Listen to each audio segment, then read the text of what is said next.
All things come to an end in life, including the snow and the snowmen. So how did the snowmen of New Orleans come to its demise and cease to exist? Well, that's a whole nother story. And that's what I want to share with you right now. So, as you know, if you watch my previous video, I took this opportunity to tell you about the Snowmen, which was a local gang here in, the New Orleans area, outskirts of New Orleans in Jefferson Parish. And I was a part of it. I was a member.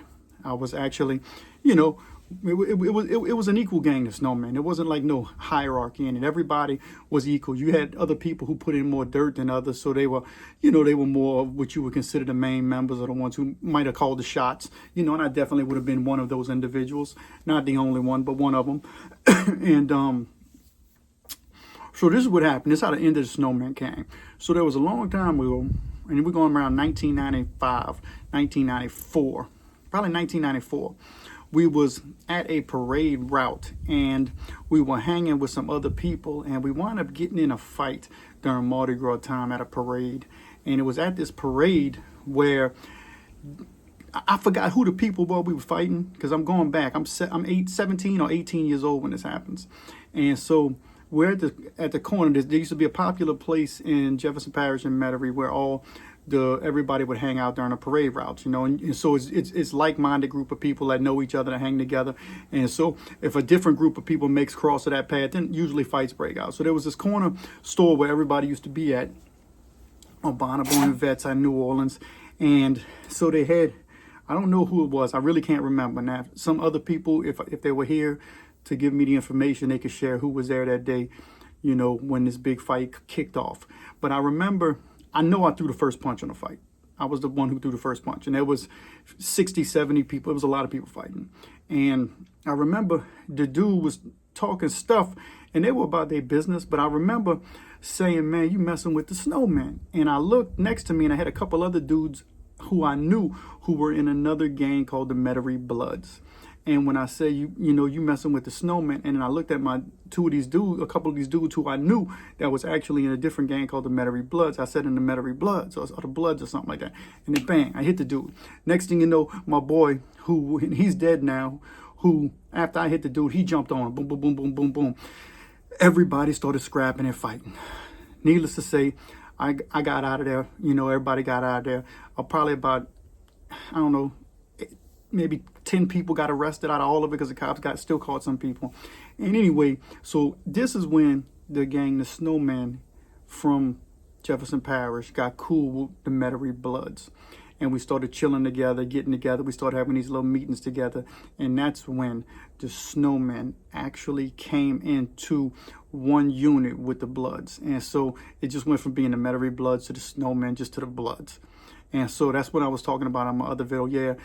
Even though we don't have connection to none of these Los Angeles gangs where they come from, we were still, jump claiming, so to speak. And so that's what we were doing. We were claiming Bloods, and we were fighting for it. Now, it was when we was in the Bloods that we had got into a bunch of stuff, and we were making the news, and we were in the newspaper. But I'll never forget one of the dudes who was in the Bloods who had done some time.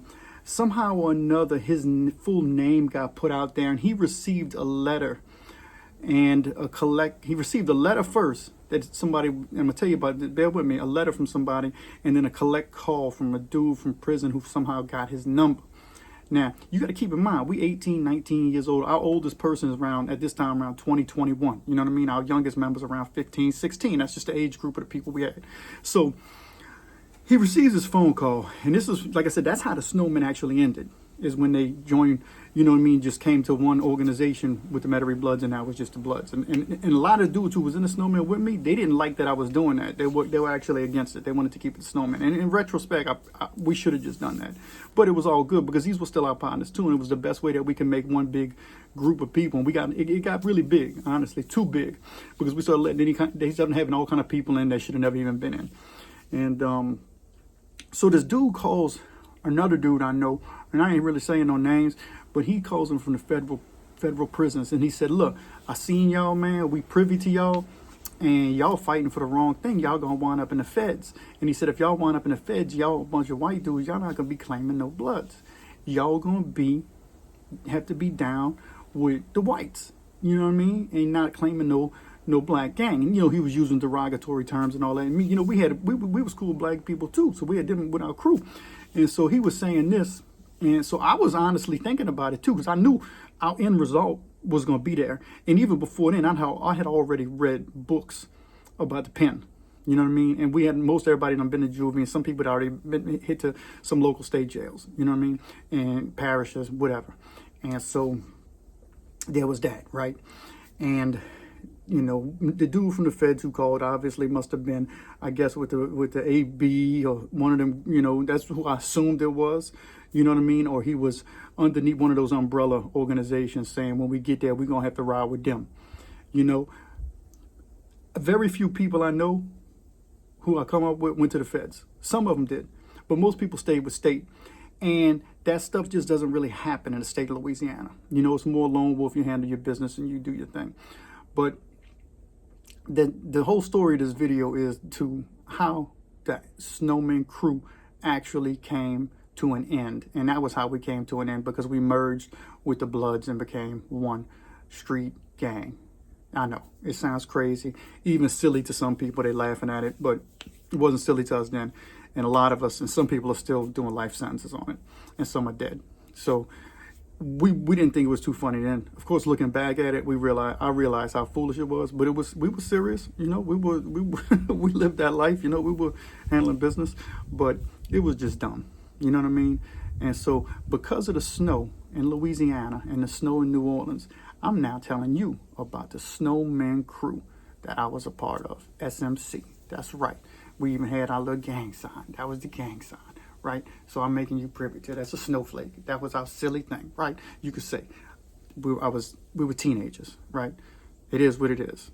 But that's what led us to be in trouble. And today, most of us are doing well. Hey, I got my own home. I'm blessed, married to my beautiful wife. You know, so you got to correct course.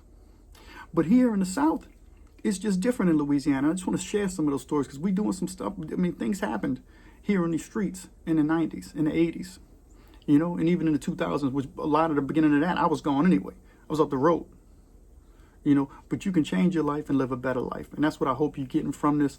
And I hope you're also enjoying the stories about, you know, in Louisiana. And thank God, right, that it snowed, because that's how we're going to get deeper into these Southern Louisiana 1980s, 1990s crime and gangster stories. We'll share more. I'll even get people on this channel. Man, give me a like and subscribe to the Pen and the Shank. Let's get it.